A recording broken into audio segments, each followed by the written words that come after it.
Yes, here we are again. This is Jazz Matters Podcast, and I'm here with co-host Vaughn and Vaughn Coulter, Yeah, and from that's right.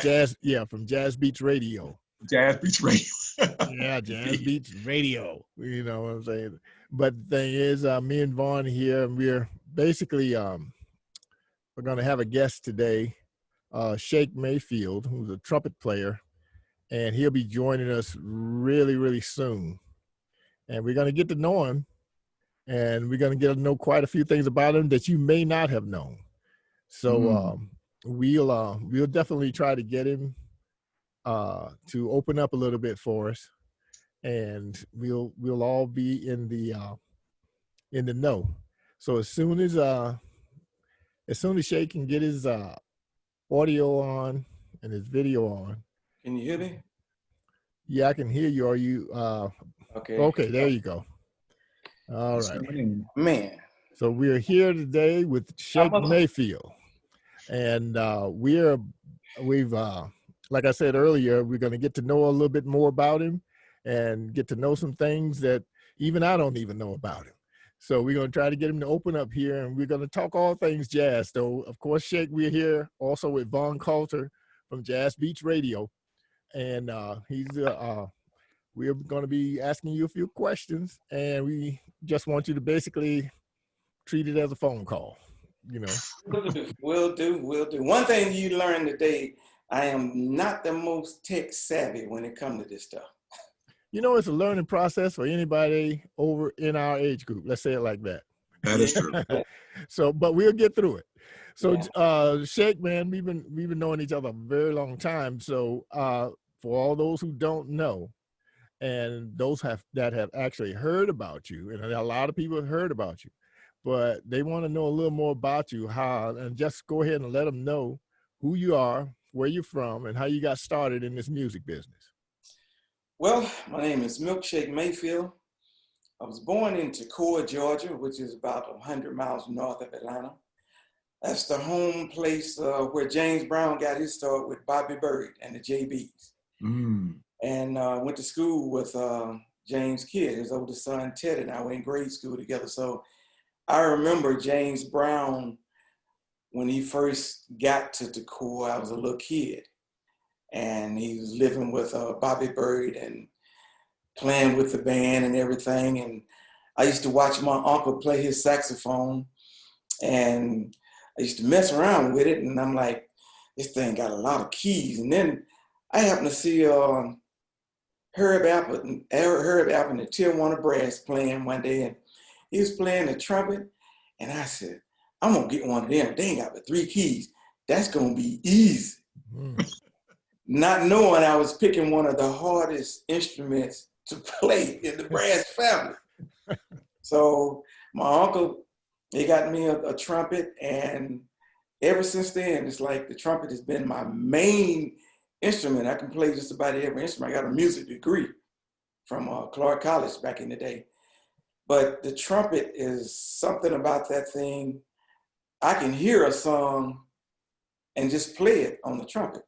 If I go to the piano, I gotta try to figure it out a little bit. But on the trumpet, it's almost like it was like a natural thing. Because matter of fact, before I got my trumpet in the 4th grade, I was walking home from school. I was doing that before I even got a trumpet. So I think the trumpet was a destined instrument for me to play, and I'm still trying to learn it. I mean, it's a hard instrument, and I'm still trying to work with it and learn it. And from grade school, high school, college, everybody has always called me Milkshake. My birth name, I had to drop it because there were a couple other guys with my birth name. And anytime I went through a roadblock, and if I act today like I did back then, I know I'd probably be shot, because I was young and wild when it came to the police. I mean, I looked for the police so I can get smart with them. But yeah, I had to drop that birth name. But like I said, Milkshake is legal. I pay taxes on it. File my taxes on it. So if you don't think it's real, write me a check and you will see. There you go. Like Bruh said, we've been together from my first band back in early 80s when I got out of college. I was playing at Marco's and Bruh was one of my members, and we were killing. I found some cassettes downstairs. I had this little ghetto blaster. And man, I got some tapes of us jamming, sounding like old men. We were playing and swinging like old men when we were teenagers. Yeah. So, we've been doing this thing a long time and still trying to get it right.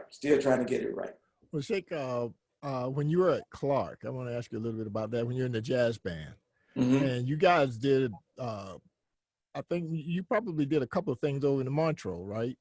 Oh yeah, Festival. yeah. And during that, was that where you formed a relationship with people like Clark Terry and Diz and all of those people that I know that Freddie Hubbard and stuff like that, from that point by being with the Clark College Jazz Band? No, actually, I met Freddie, I think it was 77, 78. And then I remember when Just Jazz was downtown.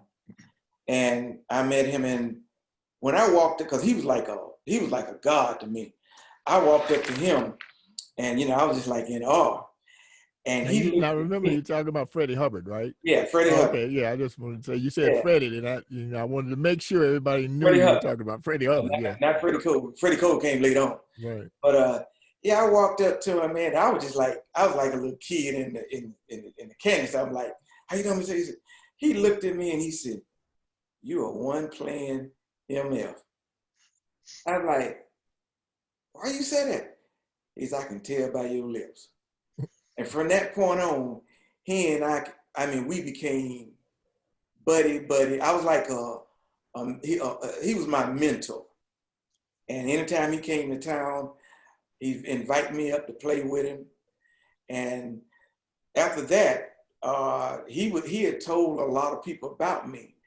And I remember when Dizzy first came to Clark, at that time I had graduated, but I was still playing with the jazz band and I was working for the federal court. And so I was out of town and I couldn't wait to get back because they was in there rehearsing with Dizzy and that was about to drive me crazy. I couldn't be there for that rehearsal. So when I finally got there that third day, because I was out of town, I got there going over the music and they were playing and stuff. And so Dizzy was directing Lover Come Back to Me. So I had the lead sheet back there. And so while the band was playing and he was walking around listening to the saxophone player, so his part was coming in again. So he was walking with them. So I just started playing his part just as a fill-in, as a guide, so they'll know exactly what's going on. So he just kept directing the band and the song was hitting hard, man, and hitting. And boy, I'm thinking to myself, man, I wish I could play this on the concert. Oh my God. Mm. And that thing, we just kept on. So I just knew he was going to take over when we got to his real solo break. And I'm thinking to myself, he ain't gonna stop. He ain't gonna stop me. And so we kept on, and I'm thinking that we're getting there, one bar, getting there, he ain't gonna stop me. I'm like,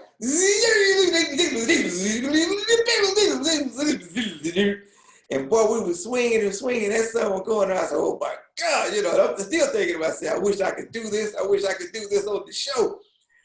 Man, when we got finished with that song, he stood there and he said,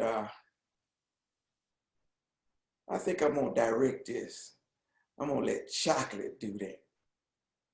And I'm like, oh my God, the master wants me to play his song. Not just anybody, the master. I'm like, man, boy, I mean, that was a thrill. I still get goosebumps just thinking about that right now. I mean, Yeah, man. Now you had a relationship with Clark Terry before he died, right? oh man, yeah, Clark that was another mentor of mine. I met Clark the first time we were in Montreux, Switzerland. I think it was 1980, and we had done the way that Cool Festival was set up. You play on about 3 different stages in a big park, similar to like Piedmont Park. So we move around to one stage to another, and Clark heard me, and that evening he was playing with Benny Golston. No, he's playing with Lionel Hampton big band, sitting with them. And we were backstage talking and stuff, and I was, speaking to him and everything. And he said, man, you can play your ass off. I said, what? Yeah, I heard y'all. I heard you. And he had this leather trumpet bag. And I said, man, that is a sharp bag. Where can I get one of those? And he said, you like this? I said, man, yeah. I said, I want somebody to make me one like that. He said, well, I'll let you have this one. I'm like, what? I got that bag downstairs to this day. Downstairs on the shelf. Things just seem to drop right into your lap, don't they? Man, he just when he got back to New York, I gave him my address, and about 3 weeks later, big box came with that Clark Terry bag with his name stitched on it, monogram and everything. And I treasure that. I take it out every now and then. Well, and just like even with, I met Winton over there in 1980.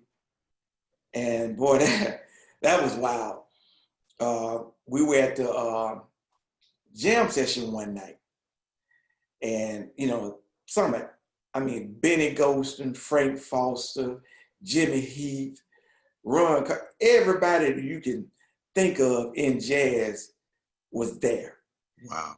And man, we just jamming. So after a while, Winton and Branford came in. And I hadn't met Winton at that time. I just, heard about him and heard a lot of stuff, and I'm like, he bad, he doing a lot of, he remind me of Miles and stuff and all that, So that night, we up there killing and stuff, and I'm like, I ain't gonna let him run me off stage now. Ain't gonna be none of that. He bad. Ain't gonna be none of that. Man, I don't know if I played that hard since then. I dug deep. The water was cold, but it was deep. And man, after that, he and I got to be just like that. Then right after that, the next year, they came to Clark to play with the jazz band. And he spent the night at my house. And my mom had cooked dinner for him. Matter of fact, his father came in town, Branford came over, Dr. Blake, and everybody, so every time he would come to town, he'd come to my house to eat because he loved my mama cheese and grits. Oh my goodness. And he had this Monet trumpet, and I was in the suite one day while he was getting ready. And so, matter of fact, he was playing down in Emory for a concert. And I had his horn. I said, hey man, can I blow this thing? He said, yeah. So I started blowing it. And next thing I know, he was standing at the door, just looking at me. And I said, man, this thing is sweet. And he said, you like that? I said, yeah. He said, I'm gonna send it to you. I'm like, man, please, you ain't gonna do that. It took about 3 weeks because next time I talked, I said, yeah, I thought you were gonna send me the horn. He said, I did send it. He said, came back. I said, you must have sent it, what it was, they had the wrong zip code or whatever, I didn't get it. So he came back I think it was about 2 months later. That's what, he was playing down at Emory. That was the first time he was at the art museum. And he had a concert at Emory. And he brought the horn with him and gave me that Monet trumpet. So I've been blessed in the music field with the artists that I've been blessed to play with, from as a freshman sitting in with Duke Ellington, Cab Calloway, I've been blessed to play with and rub elbows with the best. Yeah, that's definitely a great, a lot of great experiences, really, that you've had in the music career, and you never had to leave. Really, you never had to leave the city, in order to do it. That was interesting, because Yeah, a lot. Go ahead. Now, a lot of people would have to travel and get into these environments where these people are. You know what I'm saying? In order, because a lot of times, the artists, they have a tour schedule. But since they were coming here, and then you were traveling with with the Clark College band, so you had kind of the best of both worlds, Yeah, when it came to that. yeah, That's a great way to be, a yeah, great spot to be in. Well, yeah. uh, uh, Vaughn, you got anything you need to get off your chest? Well, I just want to say it's a pleasure to meet you, Brother Milkshake. I've known your name for almost 30 some years. And I remember seeing you live at the Piedmont Jazz Festival, headlining, or opening acts, in your days playing at the park. And one name that I know you probably know, very good friend of, he told me was a very good friend of yours. And at this time, I gotta know, because he's often bragged about how your trumpet playing had impressed him so much that he started really practicing on becoming a good trumpet player when he was at Morehouse. And his name is Gerald Walker. Yeah. And Gerald admired you a great deal. And it was funny that you were talking about Wynton and meeting him for the first time. I had got tickets to see Wynton when he came here with his with the quartet that he built with Branford and Jeff Tain and Kenny Kirkland and all those cats. And Gerald got me backstage, and we went back there and hung out in the trailer with Wynton and Branford and Kenny. And you talked about two of the most down to earth brothers I ever met in my life. Yeah. But they could play. Yeah. But that was an amazing foray for me as far as my passion for jazz. Yeah. And Gerald kind of introduced me to a lot of the musicians in Atlanta at that time. But I never got a chance to meet you. But He talked about you like he knew you like a blood brother. I used to. Matter of fact, I was one of the students at Clark. See, when Clark, the jazz band started, Joe Jennings started the jazz band. Mm-hmm. He started a jazz band, and we got to be kind of renowned. And some stuff went on, and they replaced Joe. Patterson took over, and I didn't like the way things went. So I guess there was a rebellion for a couple of years. I crossed the line. I went over and I started playing with Morehouse. So I was going to Clark. Okay. I was going to Clark. Okay. And then you walk across the lot. I walked across the lot. And I was playing in Morehouse jazz band and marching in Morehouse marching band when Clark didn't have a game. Wow. And this thing went so fuzz, we had to go. They called themselves taking me to the president, and I said, Mr. Weiss, don't I make all my responsibilities at Clark? He said, yes, sir. I said, have I ever missed any Clark's event? No, sir. I said, well, what I do on my off time is my time. And, I said, so if I want to take this little scholarship, about 15, 20 minutes, I probably have one in Morehouse, or I might have one in Morris Brown. So I said, but on my off time, I'm going to do what I want to do with who I want to do with. Mm-hmm. And, and then the guys in the band, they came and talked to me and everything. And, said, man, come on back, come on back. So eventually I went on back, to Clark, but it was like quiet as it kept. I kind of led that jazz band, Clark College. Right.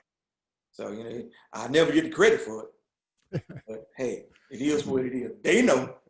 Exactly. And he who was in charge, they know too. Cool. So tell me about your band now. What are you guys up to? And I know that, of course, everybody's locked down, but you guys got anything coming up project-wise, recording-wise, or performing? I haven't gone back in to try to do the project yet because of what's going on. Right, right. But I did a concert Memorial Day on my lawn, and I'm thinking about doing one probably third Sunday. Do it. Everybody been asking me about doing when I'm gonna do another one, so I'm probably do another one third Sunday on my front lawn and do like a Facebook Live. You know, I've been doing a lot of private stuff, social gathering. Like a couple of weeks ago, we did a concert in my hometown of Coulter, Georgia, and downtown, and pretty much everybody was social distance. Some folks don't think this thing is real. And my other job is a mortician, so this thing is real. So y'all, people can't. It ain't. I don't know whatever this thing they got out here is killing a lot of blacks. Mm-hmm. But a lot of people I saw didn't have masks on. And when they was coming telling me, "Shit, take a picture, No, we ain't doing no picture taking right now. It's social distance. I'm sorry." Yeah, you gotta look out for you, man. You gotta look out for you. That's right. Yeah. So, it's lighting up a little bit, and you can go out, where you go out, but I just try to, I don't go in no closed in area with around a lot of folks, and definitely without a mask. That's just not happening. Right. Not happening. So, but we're doing. I did a anniversary a couple of weeks ago, and it was, everything is social distance. So, right. We're just trying to stay social distance. Okay, but you guys, now as far as when everything starts turning around, I do think things will turn around a little bit next year. Mm-hmm.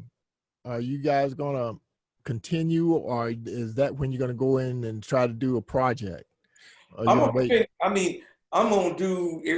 Hey, I'm keeping the lips in shape, so when that gate open up, we roll it. Yeah, and a lot of them. Yeah, and the project too. Yeah, because I do know that the hunger is there. I mean, already, and I mean from the audience, they want live music. Yeah. And the fact that I know it's going to be an onslaught of things to do once it opens up to the point to where we can actually get back out and perform. Yeah. And as far as the Milkshake Quartet, are any of the guys got separate projects in your organization, or is it just everything is under your banner? A couple of the guys are doing some stuff on the side, but pretty much we're just gonna do some of my stuff. Right. Yeah. So Vaughn, you got any more? Because I know you got plenty of questions. Vaughn can talk, believe me. Yeah, I can talk. That's the truth. When you said that you're gonna do like a virtual, because I noticed you happen to live here in Douglasville. I'm a resident of Douglasville as well. Okay. So and I know Douglasville is kind of like growing a little bit. There's some things on the plate that are getting ready to get done, and they talk about this amphitheater that's going to be under construction pretty soon, and I think that's going to be an outstanding venue for this area right here for West Georgia. I'm almost certain of that. Yeah. And so when you get ready to do something here in Douglasville, you can. I've happened to be working for a radio station that is located in Ellenwood, Georgia, and it's on the map. Believe me, we are doing some things over there. It's called Jazz Beats Radio, and we kind of like have been in the shadows behind another radio station that is prominent in jazz here in Atlanta. But we are the sun is starting to shine on our behinds over there. Right. So just to let you know that, I'm on that station 3 days a week, Friday, Saturdays, and Sundays. And, we're there to preserve the art form. And I'm an advocate of the art form being preserved and in every aspect of the way. That's why I'm hooked up here with Edwin Williams, because both of us have a extreme high passion for the art form of jazz. Right. And so, we want to make sure that the platform stays available for musicians like yourself and the other voices in this medium that they can grow from and have a platform to be able to let everybody know what they're doing and what their projects are, and just supporting the music as a whole. Yeah. Now, Shake, we are running out of time. I told you it goes real fast, and we let everybody know how they can get in touch. What social media platforms you're using? Just let everybody know how they can get in touch with you. You can follow me on Facebook at Shake Mayfield. That's Shake without the milk, Mayfield. Instagram is Milkshake Mayfield. I don't do that much on that, but mostly Facebook. Or you can reach out to me, cell 404-372-6473, 404-372-6473. Cool. And Vaughn, just go ahead and give them the social media platform so they can track you down. That's right. It's jazzbeatsradio.com. That is the address for our webpage. And you can also hit me up on Instagram at Von Coulter. And my new Twitter page is Ain't Nothing But Soul. So you can find me right there as well. Cool. And of course, I'm Edwin Williams. Here with Jazz Matters, and you can catch us at yesjazzmatters.org. And you can also, this platform is actually available every Monday. We try to highlight the residential talent from this point on. I don't think we planning on ending it no time soon. So you can always go. As a matter of fact, there are episodes that you can go to the website, and if you had missed any of them, you can actually pull them back up and watch them and see exactly what we're doing, what we're trying to do. So Shake, man, it's been a pleasure as always. And thank you. And you got so much history. It's almost like, we really want to make sure that we stay in contact and make sure we get this thing off the ground once it happens. Of course, Jazz Matters. And you, as you know, definitely you are one of our highlights when we do our events. And time has crept up on us again. So we'll all be back next Monday. And glad to have you, Shake, man. Thanks for doing this. Thank you for the opportunity, man. I really appreciate it, Vaughn. Nice meeting you. Nice meeting you as well, sir. We will do it again. Absolutely. All right. Peace. And thank you for being with Jazz Matters. Thank you. Peace. Yeah, man. Yeah. Yeah, it was cool. Yeah, well, thanks, man. I told you it was easy, man. It's just like a phone call, Oh, yeah. Yeah. Today's just been one of them crazy days, boy, I tell you. Well, and I kind of figured, that if I don't catch you in there some kind of way, because I know the last time we talked, we said we're going to do it like in September. Yeah. And but we never really put a date. And then I was like, oh crap, you know what I'm saying? I wanted to go ahead and get this thing done before it get too late in September, because you never know, you might get some gigs, coming up. You don't know. That's true. Yeah, and it'd be harder to catch you then, Yeah. But Vaughn and I talk a lot about the talent in town and everything. There's probably like I'm going to try to get the format longer, where we can talk longer, because there's our history is long. Let's say it like that. Oh yeah. And the thing is, and we got a lot to talk about either way. You know what I'm saying? But fortunately, we got you on, and we're gonna make sure that you keep it up. And we're going to make sure we give you whatever platform we can give you, Jazz Matters, for sure. Well, I appreciate it. Cool. So how's team doing? Oh, man, she's cool. she's kind of loosening up a little bit. She Okay. paranoid. Matter of fact, I had to stop picking bodies up, because Mm-hmm. I wasn't that crazy about picking COVID bodies up, Right. anyway, Right. because it's so dangerous and not knowing exactly how that thing is really working. So, just to have peace, I just kind of like back from that just a little bit, So Right. the most I do now, I go, I might do a little tissue bill and help with some of the straight cases, but Mm-hmm. COVID cases, I'm not interested in messing with those. Right.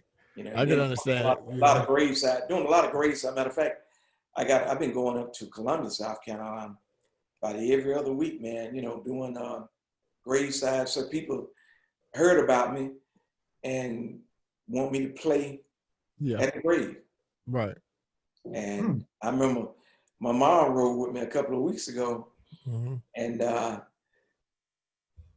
the service started at 11 o'clock. 11:15, I was in the truck getting ready to come back. And she said, "That it?" I said, "Yeah." "You made that kind of money in less than 15 minutes?" I said, "Yeah." "You need to teach me how to play the trumpet."